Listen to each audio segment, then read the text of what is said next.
Salut tout le monde, j'espère que vous allez bien. On se retrouve dans cette nouvelle vidéo tuto Fimo religieuse inspiration maison la durée.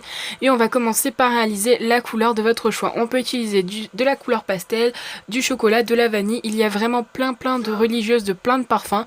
Et moi j'avais envie de faire une couleur pastel. Je vous conseille pour toutes les couleurs que vous souhaitez utiliser de mélanger cette couleur à part égale avec de la pâte translucide. Parce que l'effet est tout simplement beaucoup plus beau. Ici j'avais fait un mélange moitié vert jade, moitié translucide, et la translucide que j'ai utilisée c'est celle de chez Premo, et le vert jade c'est de l'effect de chez Fimo. Ensuite on va réaliser les deux choux qui forment la religieuse. Donc pour cela on va utiliser de la pâte Premo écrue ou de la pâte à gâteau. Donc en Fimo ça va être du blanc mélangé à de l'ocre à part égale. Et on va texturer donc ces petits choux, donc un chou assez grand et un chou plus petit pour former la religieuse. Et on va texturer à l'aide d'une brosse à dents toute simple. Il faut vraiment pas beaucoup de matériel pour cette vidéo, vous allez voir qu'on a juste besoin de pâte et d'une brosse à dents et franchement de rien d'autre en fait. Même pas de rouleau ni quoi que ce soit, donc c'est vraiment très bien et je trouve le rendu très beau. Surtout qu'en fait ces petits choux sont de toutes les couleurs, on peut vraiment en faire de toutes les couleurs. Ça dépend des parfums que vous aimez, des couleurs que vous aimez. Chocolat, vanille, pistache, enfin amusez-vous à les faire. Et moi je me suis amusée à en faire des tonnes et des tonnes aussi.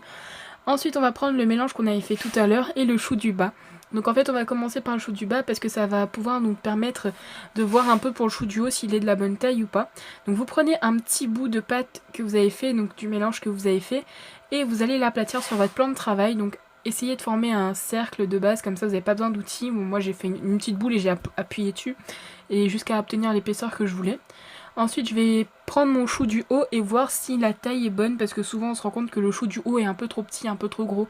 Donc je vais quand même revérifier, et quand je sais que c'est bon, je fais la même étape avec le plus petit chou. Donc je prends un morceau de pâte plus petit, je vais l'aplatir et je vais le mettre sur le chou du haut, et puis donc on a quasiment terminé en fait. Maintenant il vous reste plus qu'à assembler. Je vous conseille de faire les deux choux séparément plutôt que de monter le petit et ensuite de mettre la couleur. Ça va déformer tout votre travail. Donc ensuite on peut refaire un peu de texture si on a envie. Si vous trouvez que votre texture est déjà assez bien, bah, c'est pas la peine. Moi j'avais envie de la refaire un petit peu parce que comme on prend les choux etc, ça enlève un peu la texture avec les doigts. Et ensuite je vais reformer. Ça c'est une étape facultative, mais c'est ce que je vois sur toutes les photos des pâtisseries maison la durée, c'est qu'il y a toujours des feuilles d'or ou d'argent, donc en général c'est plus des feuilles d'or. J'avais déjà fait cette création avec de la feuille d'or, et pour le tuto j'avais envie de faire de la feuille d'argent. Donc après vous faites comme vous voulez, et vous n'êtes encore une fois pas obligé de le faire, mais c'est vraiment pour le côté plus réaliste. Donc voilà. Et pour les feuilles, en fait elles sont tout le temps posées en cercle quand c'est possible, ou en rond. Donc là j'ai fait un cercle pour pouvoir mettre un piton au milieu du cercle. Donc en fait tout le long des contours de ma couleur, de ma ganache, bah, je vais poser des petits morceaux de feuilles d'or, donc des tout petits morceaux, des morceaux plus grands, et je vais un peu jouer avec l'aiguille. Et ensuite au milieu, vous voyez qu'il reste un peu de place, bah, je vais planter un piton pour pouvoir l'accrocher. Vous pouvez aussi mettre un clou à œil. Moi ce jour là je me suis dit je vais mettre qu'un piton. Et entre les deux choux pour sécuriser, on peut aussi mettre de la Fimo liquide pour ceux qui ont peur que ça s'enlève.